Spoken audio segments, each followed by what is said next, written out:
Assalamualaikum warahmatullahi wabarakatuh.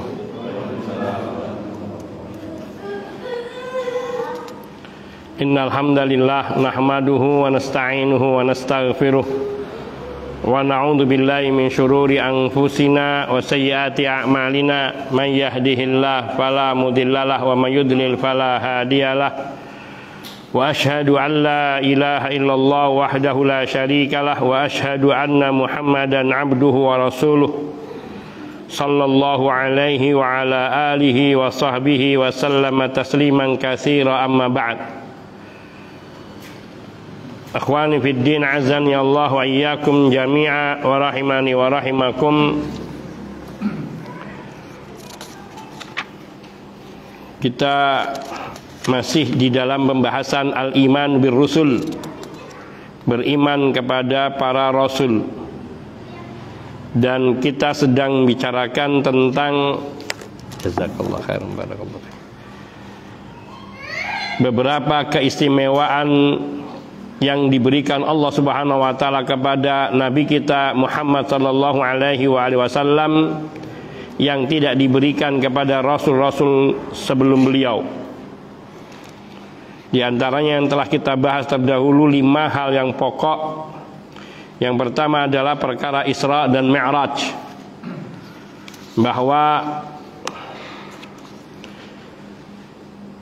peristiwa Isra dan Mi'raj yang dialami oleh Rasul sallallahu alaihi wasallam merupakan anugerah yang sangat besar yang Allah berikan kepada Nabi sallallahu alaihi wasallam dengan dipanggilnya Nabi sallallahu alaihi wasallam menghadap Allah azza wa jal, yaitu di Sidratil Muntaha untuk menerima wahyu salat 5 waktu.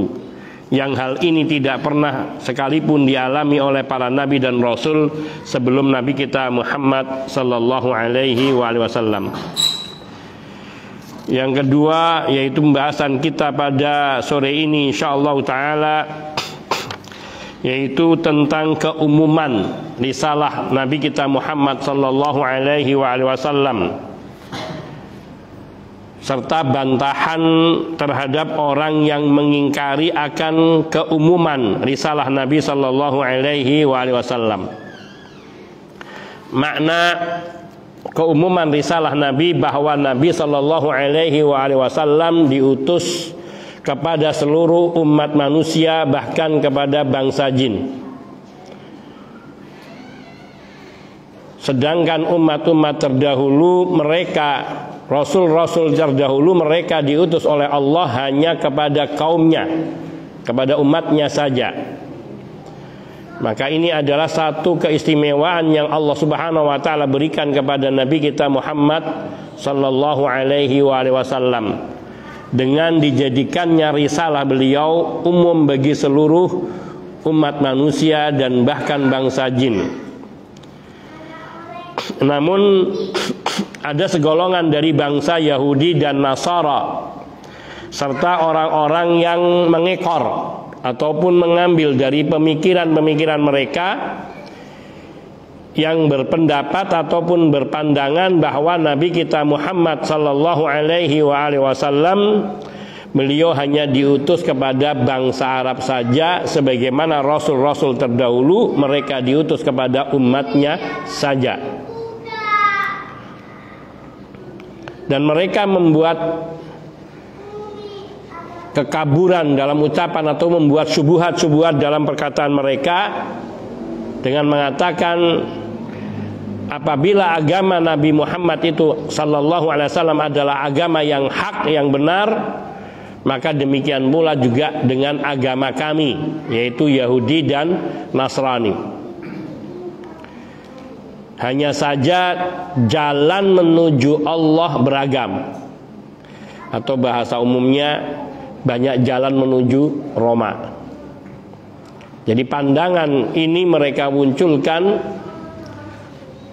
untuk menyatakan bahwa Nabi sallallahu alaihi wasallam hanya diutus kepada bangsa Arab saja, sebagaimana juga nabi-nabi Bani Israel mereka hanya diutus kepada Bani Israel saja.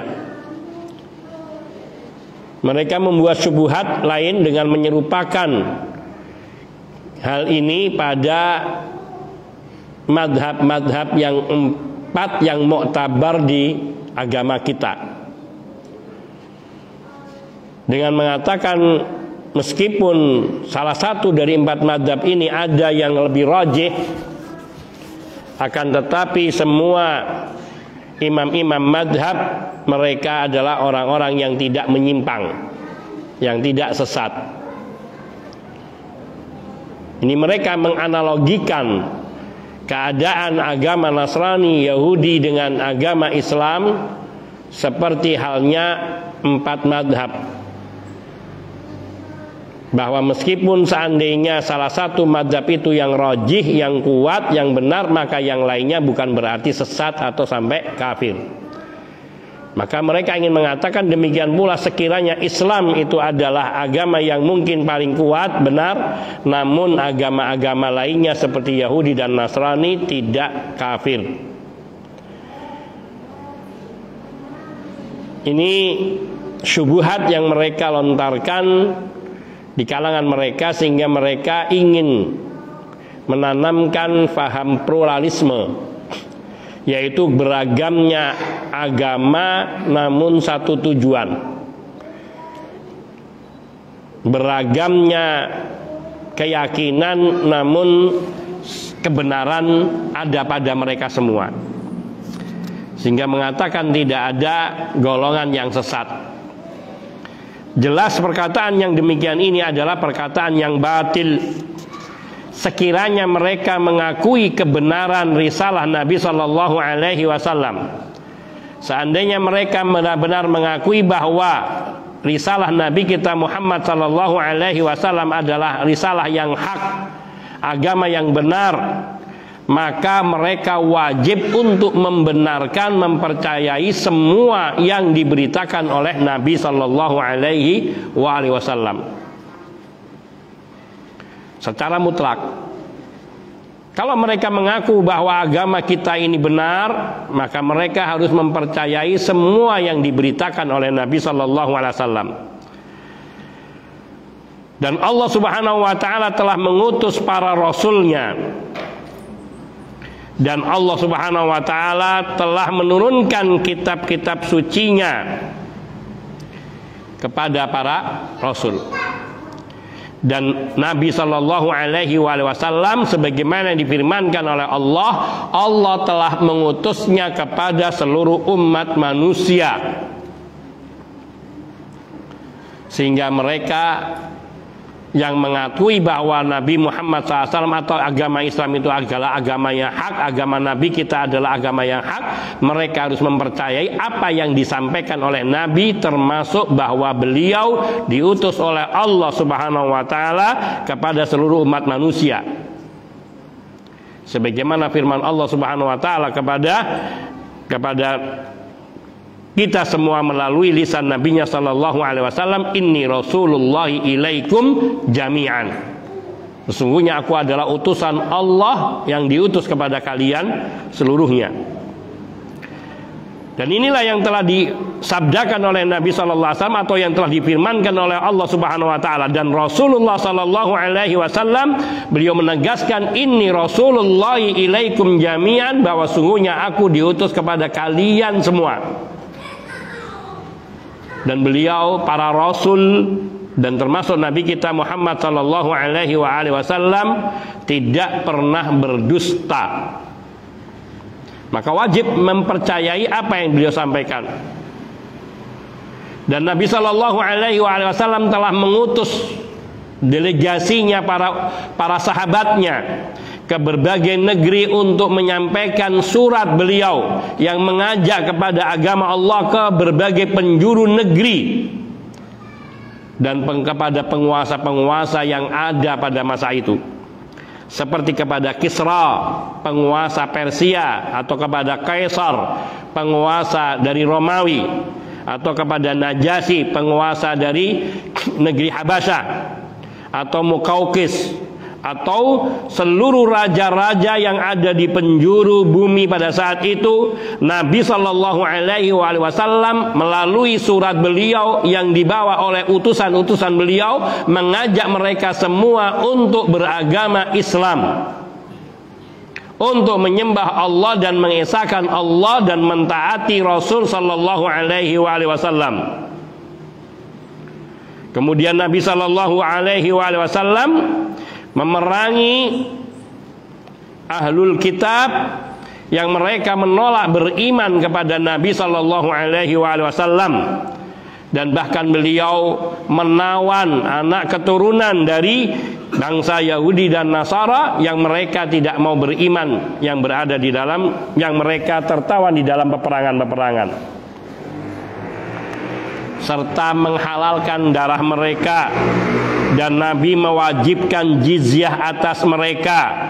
Dan perkara-perkara ini adalah syariat yang telah kita maklumi dengan mutawatir, artinya secara mutawatir tanpa ada keraguan sedikit pun akan kebenarannya.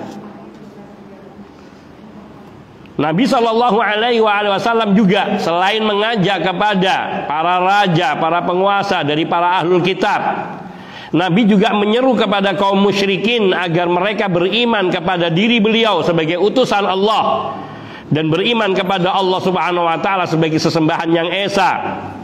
Serta Nabi Shallallahu Alaihi Wasallam juga menyeru kepada ahlul kitab untuk beriman kepada diri beliau. Dan Nabi Shallallahu Alaihi Wasallam berjihad memerangi ahlul kitab sebagaimana Nabi Shallallahu Alaihi Wasallam berjihad memerangi kaum musyrikin. Jazakallah khairan, barakallahu fiik.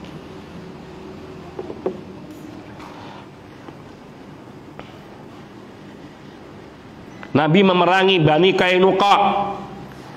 Nabi berjihad memerangi Bani Nadir. Nabi berjihad memerangi Bani Quraidah, penduduk Khaybar. Dan mereka semua adalah orang-orang Yahudi. Dan Nabi menawan kaum wanita mereka, anak keturunan mereka, dan Nabi mengambil merampas harta mereka dan memerangi kaum Nasara ketika peperangan Tabuk dengan Ghuzwah, yakni peperangan yang dipimpin oleh Nabi Shallallahu Alaihi Wasallam sendiri, dan juga dengan beberapa peperangan yang Nabi hanya mengutus tentaranya, para sahabatnya. Sampai akhirnya di dalam peperangan memerangi orang-orang Nasara terbunuh Zaid bin Harithah, mantan budak Nabi Sallallahu Alaihi Wasallam yang diangkat menjadi putra angkat Nabi Sallallahu Alaihi Wasallam. Juga terbunuh pula di dalam peperangan Tabuk tersebut Ja'far bin Abi Thalib, sepupu Nabi dan saudara dari Ali bin Abi Thalib. Serta juga banyak lagi dari penduduk negeri itu yang mereka juga terbunuh. Nabi Shallallahu Alaihi Wasallam mewajibkan membayar pajak kepada pemeluk Nasrani di Najran. Demikian pula para khulafa ar-rasyidun Abu Bakar, Umar, Utsman, Ali, mereka juga melakukan hal yang serupa seperti yang dilakukan oleh Rasulullah SAW, yaitu memerangi ahlul kitab, berjihad melawan mereka, dan menetapkan jizyah kepada mereka yang mau tunduk kepada kekuasaan kaum muslimin, dengan cara mereka memberikan sendiri langsung. Rajanya datang membawa jizyah itu kepada penguasa muslim sebagai wujud ketundukan mereka kepada kekuasaan Islam. Ini semua bukti dan ini semua sejarah yang berbicara, menunjukkan bahwa Nabi kita Muhammad Sallallahu Alaihi Wasallam, beliau diutus oleh Allah tidak untuk hanya bangsa Arab saja, tapi kepada seluruh negeri, seluruh penjuru dunia. Di masa Nabi yang dapat dijangkau, itulah yang didakwai oleh Rasul Shallallahu Alaihi Wasallam, dan terus dakwah itu berkembang, dilanjutkan oleh para khulafa ar-rasyidun zamannya Abu Bakar, Utsman, Umar, Utsman, Ali radhiyallahu taala anhum, Bahkan diteruskan di masanya Muawiyah, karena Al-Hasan hanya sebentar. Kemudian zaman Muawiyah dilanjutkan kepada Bani Umayyah, dan kemudian dilanjutkan di masa Bani Abbasiyah. Dan sampai sekarang pun Islam telah masuk ke semua negeri, tidak hanya di bangsa Arab saja. Bangsa Cina juga banyak kaum muslimin. Orang Jepang juga banyak yang beragama Islam.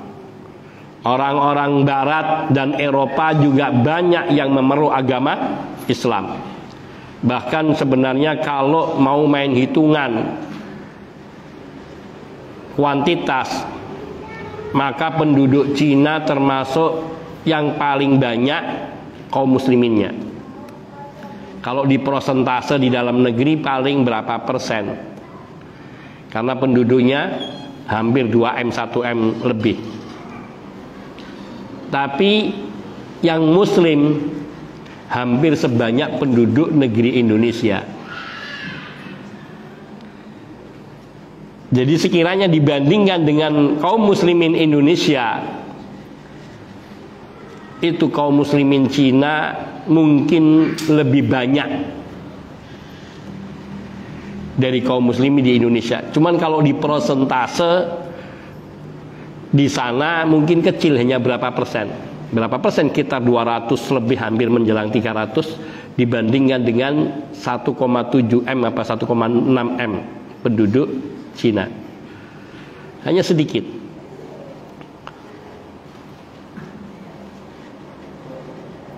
Dan mereka semua dapat menerima syariat Islam dengan baik. Karena syariat Islam itu salihun di kulli zaman wa makan. Syariat Islam itu cocok sesuai untuk semua negeri dan semua zaman. Untuk bangsa apa saja, umat mana saja, di masa kapan saja, Islam itu selalu cocok dan bisa dilaksanakan. Karena itu agama Allah, Allah yang menetapkan syariatnya, maka Allah yang memberikan kemampuan manusia, dan Allah tidak membebani umat manusia melebihi dari batas kemampuannya. La yukallifullahu nafsan illa wus'aha. Allah tidak membebani umat manusia ataupun jiwa melebihi daripada kemampuannya. Al-Quran Karim yang ada di tangan kita, yang Allah turunkan kepada Nabi kita Muhammad sallallahu alaihi wasallam,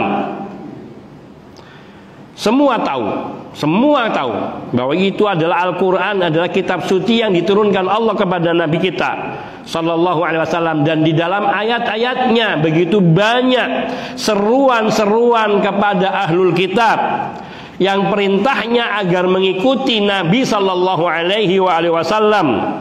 Bahkan Al-Quran dengan tegas mengkafirkan dari ahlul kitab yang sudah mengikuti agama Nabi Musa dan agama nabi-nabi Bani Israel, yang mereka tidak mau beriman kepada Nabi sallallahu alaihi wasallam, mereka dihukumi kafir.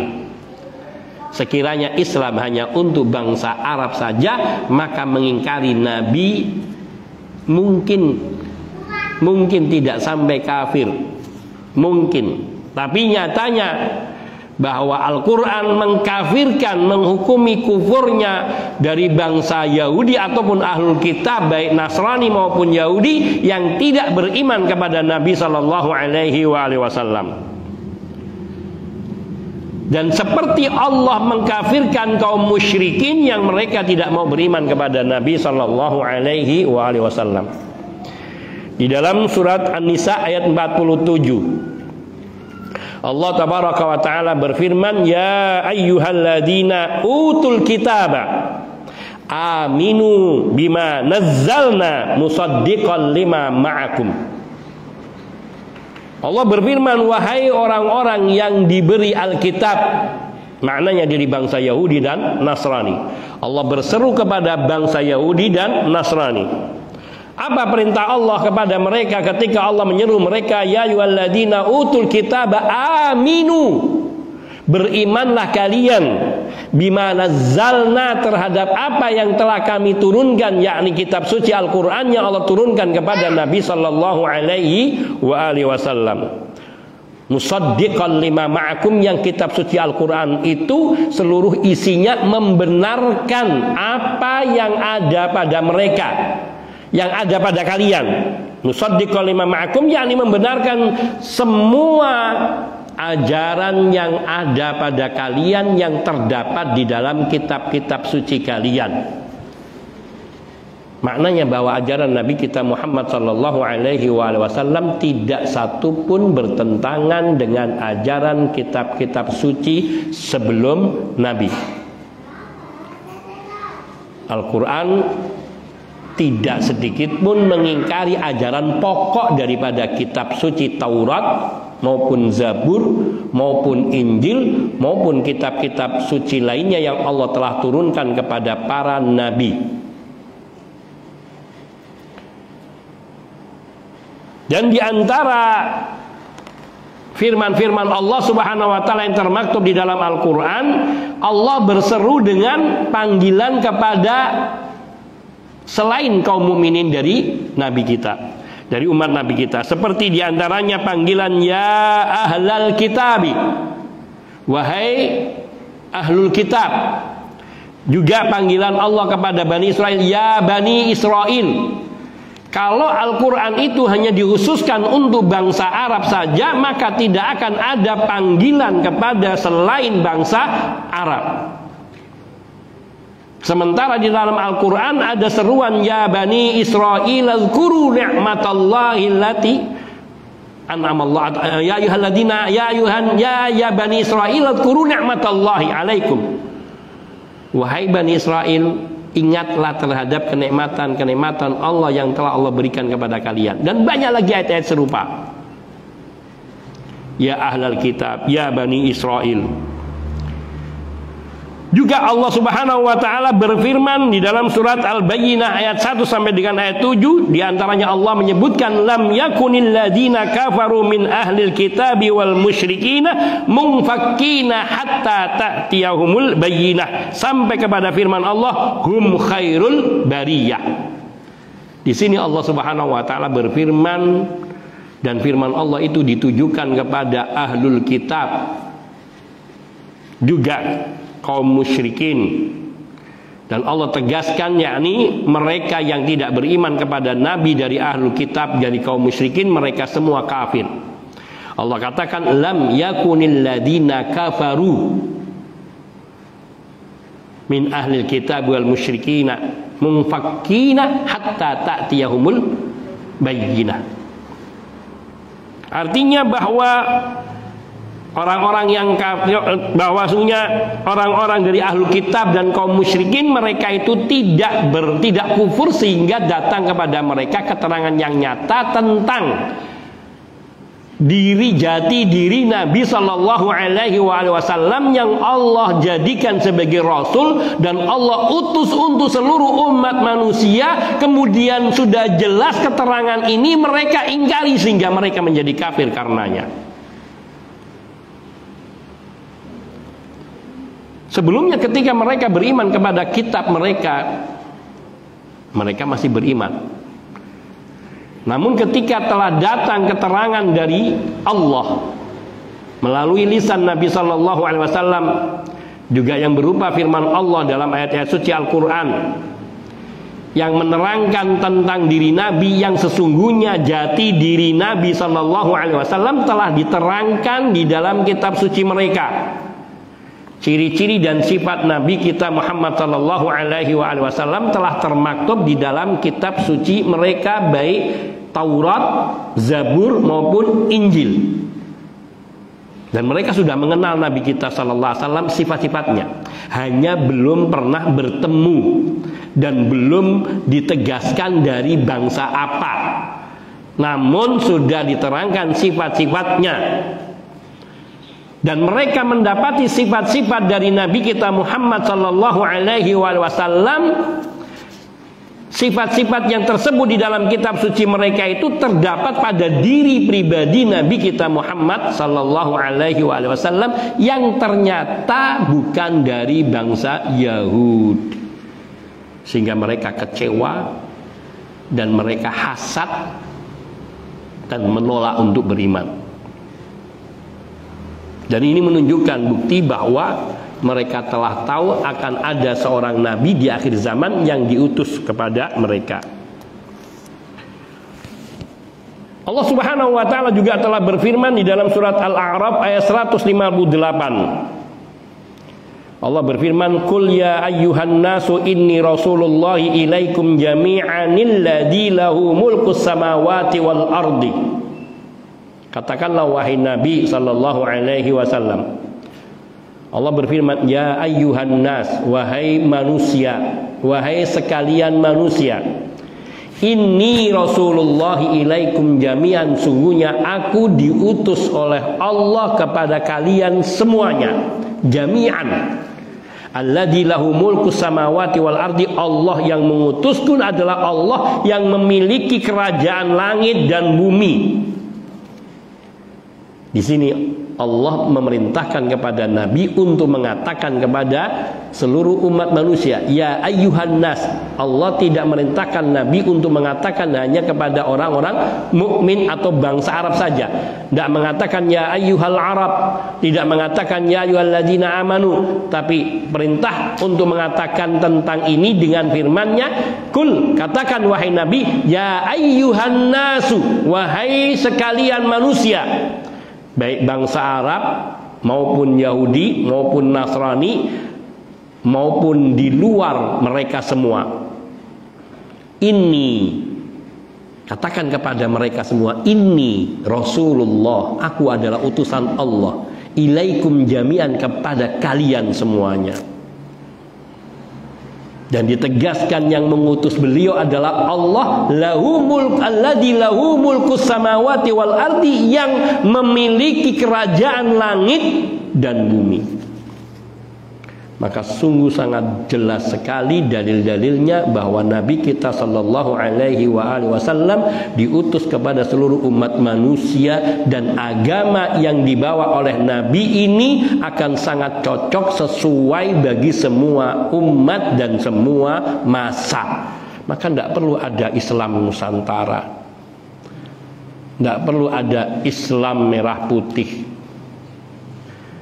Nanti akan muncul Islam Jawa, Islam Sumatera, dan Islam-Islam lainnya. Dan itu dihilangkan di dalam Islam. Islam hanyalah satu, yakni Islam yang mengajarkan tauhid, yang syariatnya berlaku bagi semua umat manusia di semua masa dan semua tempat. Salihun likulli zamanin wa makanin. Agama yang sudah sempurna karena Allah yang maha mencipta dan maha kuasa serta maha mengetahui tentang keadaan hambanya. Dan Allah telah menetapkan syariatnya yang berlaku bagi semua umat manusia yang tidak memerlukan satu revisi pun. Allah juga berfirman di dalam surat Saba ayat 28. Allah berfirman, wa ma arsalnaka illa kafatan linnas, illa kafatan linnas. Dan tidaklah kami mengutusmu wahai Muhammad sallallahu alaihi wasallam illa kafatan linnas, melainkan mengutusmu kepada seluruh manusia, kepada kafatun nas, kepada seluruh umat manusia. Dan hal ini ditegaskan di dalam sabda Nabi sallallahu alaihi wasallam. Beliau mengatakan, fuddiltu 'alal anbiya'i bi khamsin, aku diutamakan oleh Allah di atas nabi-nabi yang lain sebelumku dengan 5 hal. Di antara 5 hal ini yang beliau sebutkan, kanan nabiyyu yub'atsu ila qaumihi khassatan Wa bu'ithu ilan nasi 'ammatan. Dahulu para nabi mereka hanya diutus kepada kaumnya secara khusus. Maka Nabi Bani Israel tidak ada kewajiban untuk menyampaikan risalah Allah ini kepada selain Bani Israel. Sebagaimana Nabi Ibrahim alaihissalam tidak mendakwahkan Islam kepada kaumnya Nabi Lut. Padahal Nabi Lut itu juga termasuk keponakan Nabi Ibrahim. Demikian pula Nabi Lut hanya mendakwahkan syariat Allah, risalah Allah kepada kaumnya, kaum Saddum. Demikian pula Nabi Nuh dan semua nabi-nabi yang pernah diutus oleh Allah, mereka hanya diutus kepada kaumnya saja. Maka Nabi mengatakan, kanan Nabi, bahwa sungguhnya Nabi yub'atu ila qaumihi khasatan, mereka yaitu masing-masing hanya diutus kepada kaumnya secara khusus. Wa bu'istu, sedangkan aku diutus oleh Allah ilan nasi 'ammatan, kepada seluruh umat manusia. Bahkan riwayat yang mutawatir menegaskan bahwa Nabi bu'itsa ilal jinni wal insi, tidak hanya kepada satu kaum saja, tapi seluruh manusia, bahkan bukan hanya kepada seluruh manusia saja, bahkan kepada bangsa jin. Dan hal ini tegas ada tersebut di dalam ayat-ayat suci Al-Quran, seperti di dalam surat Al-Ahqaf, surat Al-Jin, juga surat As-Saffat, dan banyak ayat-ayat lainnya. Yang di situ disebutkan di antaranya surat Al-Jin, Qul uhiya ilayya annahu istama'a nafarum minal jinni faqalu inna sami'na qur'anan ajaba. Katakanlah wahai Nabi sallallahu alaihi wasallam, uhiya ilayya, telah diwahyukan kepadaku, yakni kepada Nabi sallallahu alaihi wasallam. Apa yang diwahyukan Allah kepada Nabi? Annahu istama'a nafarum minal jinni, bahwa ada segolongan dari bangsa jin yang memperdengarkan bacaan ayat-ayat suci Al-Quran yang dibacakan Rasul sallallahu alaihi wasallam kepada mereka. Faqalu, lalu mereka berkata, sami'na, inna sami'na Qur'anan ajaba, sungguhnya kami telah mendengar bacaan yang sangat indah menakjubkan, yaitu Al-Quran. Fa'aman Nabi, sehingga kami pun beriman kepada Al-Quran tersebut. Wa insyaallah kita lanjutkan ba'da adzanil isya. Wassallallahu wasallam ala nabiyyina Muhammadin wa alihi wa sahbihi ajmain, walhamdulillahi rabbil alamin.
Alhamdulillahi wahdah wassalatu wassalamu ala man la nabiyya ba'dah wa ala alihi wa sahbihi wa mawala amma ba'd. Ikhwani fid din, azani Allah wa iyyakum jami'a wa rahimani wa rahimakum.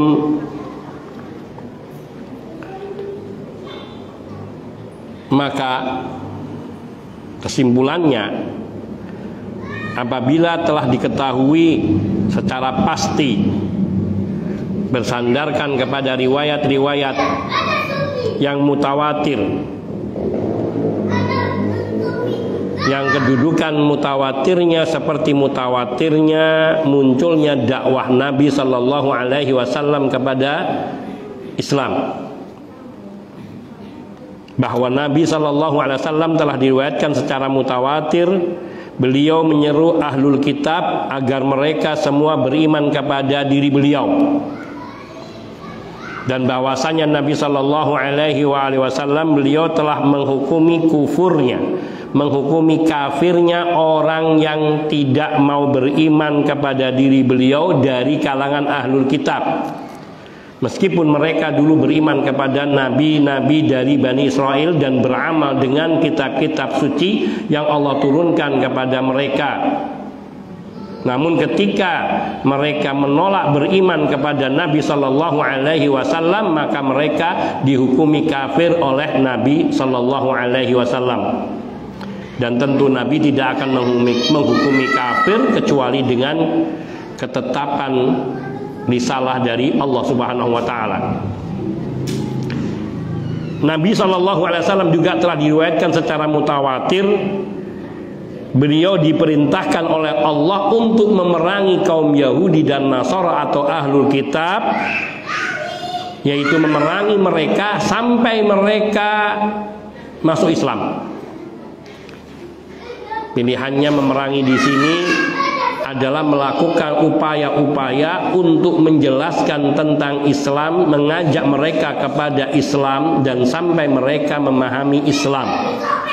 Kemudian mereka mau beriman atau tidak, maka di sini ketika mereka beriman maka mereka selamat darah mereka dan harta mereka dari Nabi Sallallahu Alaihi Wasallam. Namun bila mereka menolak, maka pilihannya tunduk di bawah kekuasaan Islam dengan membayar jizyah, dengan menyerahkan langsung dengan tangan mereka dalam keadaan hina, atau mereka akan berhadapan dengan tentara kaum muslimin. Sebagaimana sabda Nabi Sallallahu Alaihi Wasallam, umirtu an uqatilan nasa hatta yashhadu an la ilaha illallah. Aku diperintahkan oleh Allah untuk memerangi manusia sampai mereka semua mengatakan, bersaksi bahwa sungguhnya tidak ada sesembahan yang hak kecuali Allah, dan bahwa Nabi Muhammad Sallallahu Alaihi Wasallam adalah hamba dan utusan Allah. Yang harus kita fahami makna memerangi, jangan difahami memerangi ini membunuh. Memerangi ini yaitu melakukan perlawanan terhadap kekafiran yang mereka propagandakan. Dengan apa? Dengan hujjah, dengan dalil, dengan risalah. Sehingga ketika Nabi Sallallahu Alaihi Wasallam mengutus Mu'ad bin Jabal radhiyallahu ta'ala anhu ke negeri Yaman, apa yang beliau katakan kepada Mu'ad? Ya Mu'ad, innaka sata'ti qauman min ahlil kitab, bahwa sungguhnya engkau akan mendatangi suatu kaum yang mereka ini termasuk dari ahlu kitab. Penduduk Yaman itu mereka beragama Nasrani mayoritasnya. Apa kata Nabi, wasiat Nabi kepada beliau, fal yakun awwala ma tad'uhum ilaih, hendaknya yang pertama kali kamu serukan kepada mereka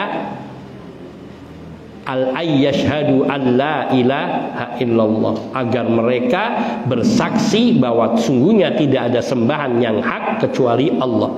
Ini bentuk memerangi ahlul kitab, juga memerangi kaum musyrikin, juga memerangi orang-orang kafir di luar Islam, yaitu dengan hujjah, dengan dakwah, dengan mengajak mereka untuk hanya menyembah Allah Subhanahu wa taala semata. Karena itulah tujuan diutusnya para rasul, dari rasul pertama Nuh alaihi salatu wassalam kepada kaumnya. Dan tidaklah Allah mengutus Nabi Nuh kepada kaumnya melainkan setelah adanya kesyirikan-kesyirikan. Ketika agama masih tauhid di masa Nabi Adam dan anak keturunannya, yang dikatakan dalam satu riwayat dari Ibnu Abbas radhiyallahu ta'ala anhuma, yaitu selama 10 abad atau 1000 tahun, dalam satu rentang waktu yang lama itu mereka masih mentauhidkan Allah Subhanahu wa ta'ala. Sehingga sampai pada masa Nabi Nuh, ketika ada orang-orang saleh yang meninggal dunia di kalangan mereka, lalu dibuatkan patungnya di majlis-majlisnya, yang kemudian secara berangsur-angsur, yang tadinya hanya diziarahi saja, sampai akhirnya dikultuskan dan disembah. Maka Allah Subhanahu wa ta'ala mengutus Nabi Nuh alaihi salatu wassalam. Sehingga disebutkan dalam hadis syafaat, ketika kaum manusia mereka mendatangi Nabi Nuh alaihi salatu wassalam, maka dikatakan, wahai Nuh, engkaulah rasul pertama yang diutus oleh Allah kepada penduduk bumi. Dan Allah mengatakan dalam Al-Quran bahwa sungguhnya manusia itu innan nasa kanu ummatan wahidah, bahwa sungguhnya manusia itu dahulunya mereka adalah satu umat yang sama, yaitu yang mentauhidkan Allah. Dikatakan satu umat karena mereka sejalan dalam akidah dan dalam pengamalannya. Sehingga terjadi perpecahan, yaitu perpecahan itu tidak dikatakan terjadi perpecahan selain karena terjadinya kesyirikan-kesyirikan di tengah mereka yang menyembah selain Allah Subhanahu wa ta'ala. Faba'athallahu nabiyyin, maka Allah mengutus para nabi, dan rasul pertama adalah Nuh alaihi salatu wassalam. Maka tujuan dakwah dari para nabi dan para rasul, dari Nabi Nuh yang pertama sampai dengan Nabi kita Muhammad alaihi wassalatu wassalam, semuanya mengajak kepada agama yang satu. Maka memerangi jangan diartikan sebagai makna yang negatif, tetapi sebagai makna yang positif. Memerangi itu yaitu mengajak umat manusia kepada penyembahan yang esa Allah Subhanahu wa ta'ala. Maka Nabi sallallahu alaihi wasallam diperintahkan oleh Allah untuk memerangi ahlul kitab, sehingga mereka semua benar-benar tunduk kepada agama Islam.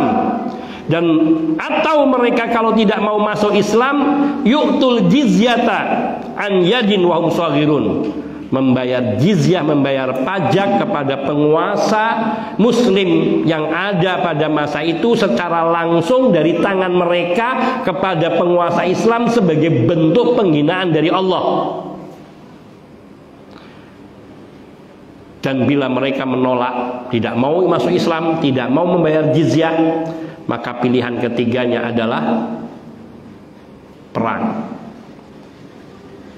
Disinilah kemudian Nabi berperang dengan diri beliau sendiri, mengomandoi pasukan kaum muslimin. Atau juga Nabi mengutus para sahabatnya untuk berangkat memerangi kaum musyrikin dan kaum kufar dari ahlul kitab yang menolak untuk masuk Islam dan membayar jizyah.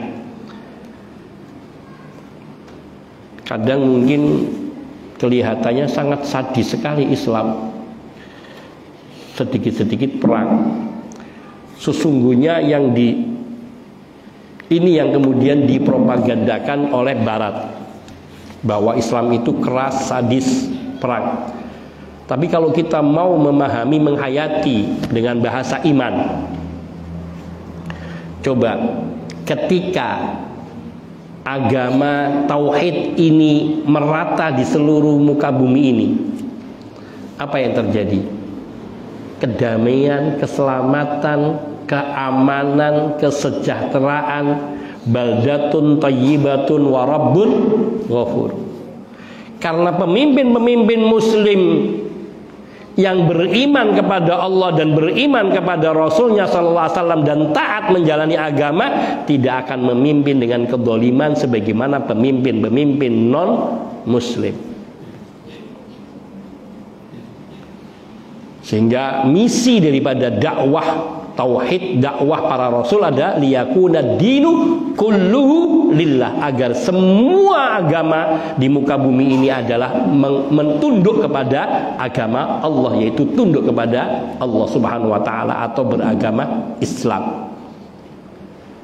Maka agama Islam itu adalah agama dakwah menyeru kepada kedamaian.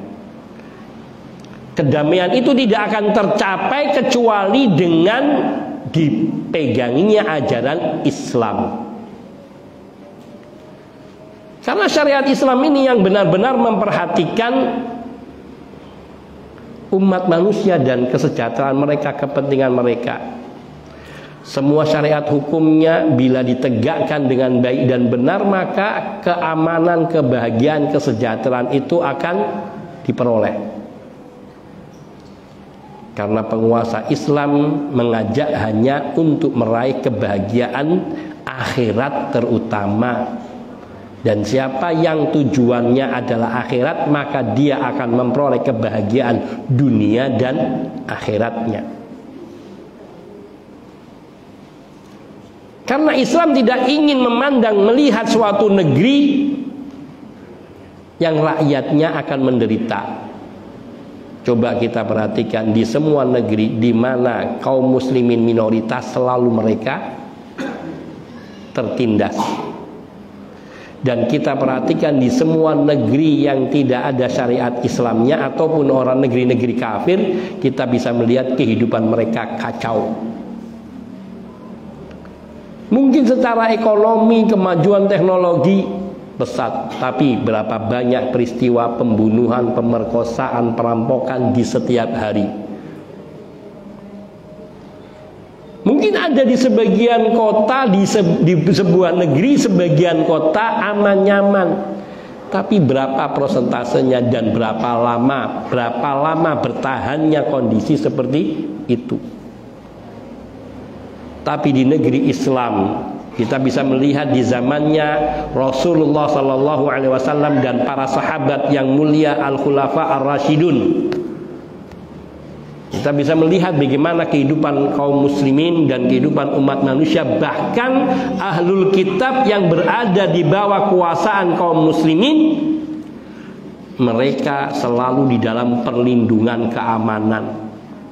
Karena siapapun yang mengganggu zimmi, ahlul zimmah, yaitu orang-orang non-Islam yang berada di bawah kekuasaan Islam dan tunduk dengan hukum Islam, maka dijamin keamanannya. Siapapun yang mengganggunya maka dipandang telah mengganggu, menyakiti Rasulullah Sallallahu Alaihi Wasallam.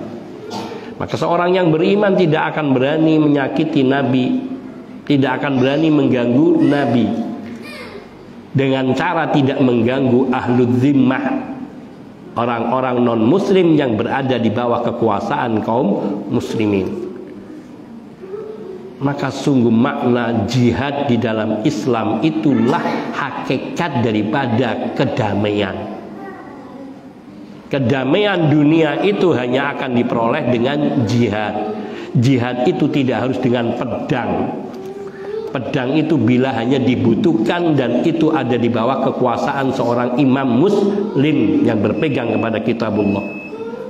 Tapi yang lebih tegas jihad itu adalah dengan ilmu, dengan lisan, dengan dakwah, dengan ajakan kepada agama Allah. Termasuk jihadnya kita kepada diri kita sendiri, memerangi sisi-sisi keburukan yang ada pada diri kita. Karena hakikat makna memerangi itu adalah memerangi kebatilan untuk mewujudkan kebenaran, bukan untuk menimbulkan kerusakan. Maka jihad yang melahirkan kerusakan itu bukan jihad. Jihad selalu ditegakkan untuk mewujudkan kebahagiaan, kesuksesan hidup yang sebenarnya. Maka Nabi Shallallahu Alaihi Wasallam yang telah diperintahkan oleh Allah untuk memerangi kaum musyrikin dan kaum kufar dari ahlul kitab, baik perang dengan pedang maupun dengan lisan maupun dengan dakwah, baik dipimpin oleh diri beliau sendiri maupun dengan mengutus para tentaranya. Serta Nabi Shallallahu Alaihi Wasallam juga memerintahkan kepada kaum kufar yang berada di bawah jaminan perlindungan pemerintahan Islam untuk membayar jizyah. Nabi juga memerangi mereka, menentang dan memerangi kaum muslimin, menawan anak keturunan mereka dan kaum wanita mereka, juga mengambil harta rampasan mereka.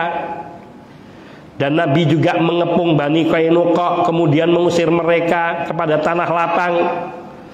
Dan Nabi juga mengepung Bani Nadir, kemudian mengusir mereka ke Khaybar. Dan itu semua tersebut di dalam firman Allah di dalam surat Al-Hasyr. Kemudian Nabi juga mengepung Bani Quraidah ketika mereka telah mengingkari janji ataupun melakukan pelanggaran dalam perjanjian yang telah disepakati. Nabi SAW membunuh kaum lelaki dari Bani Quraidah dan menawan para wanitanya, serta mengambil dan merampas harta mereka. Dan Allah Subhanahu wa Ta'ala telah menceritakan hal itu semua di dalam surat Al-Ahzab. Nabi juga memerangi penduduk Khaybar sampai menguasainya, kemudian membunuh siapa yang dibunuh di dalam, yakni di kalangan kaum lelaki mereka, dan menawan dari kaum wanitanya, kemudian membagikan harta tanah-tanah mereka kepada kaum mukminin. Ini penduduk Khaybar dari orang-orang Yahudi. Dan Allah Subhanahu wa Ta'ala telah menceritakan hal itu di dalam surat Al-Fatah. Dan Allah Subhanahu wa Ta'ala dan Nabi Shallallahu Alaihi Wasallam telah mewajibkan jizyah kepada kaum Nasara. Dan ini disebutkan oleh Allah di dalam surat Ali Imran. Nabi juga memerangi kaum Nasara di peperangan Tabuk. Dan juga Allah telah menurunkan hal itu dalam firman-Nya surat Baroah. Dan juga banyakkan surat-surat Madaniyah seperti Al-Baqarah, Ali Imran, An-Nisa, Al-Maidah dan lainnya. Dari surat-surat Madaniyah lainnya, di situ banyak ayat yang Allah Subhanahu wa Ta'ala memerintahkan kepada Nabi untuk menyeru ahlul kitab dan mengajak mereka untuk beragama Islam dan mentauhidkan Allah, beriman kepada Nabi Sallallahu Alaihi Wasallam. Dan begitu banyak sekali keterangan yang ini semua menjelaskan bahwa Nabi Shallallahu Alaihi Wasallam diutus kepada seluruh umat manusia, tidak mengenal jenis, bangsa, tidak mengenal tempat dan waktu.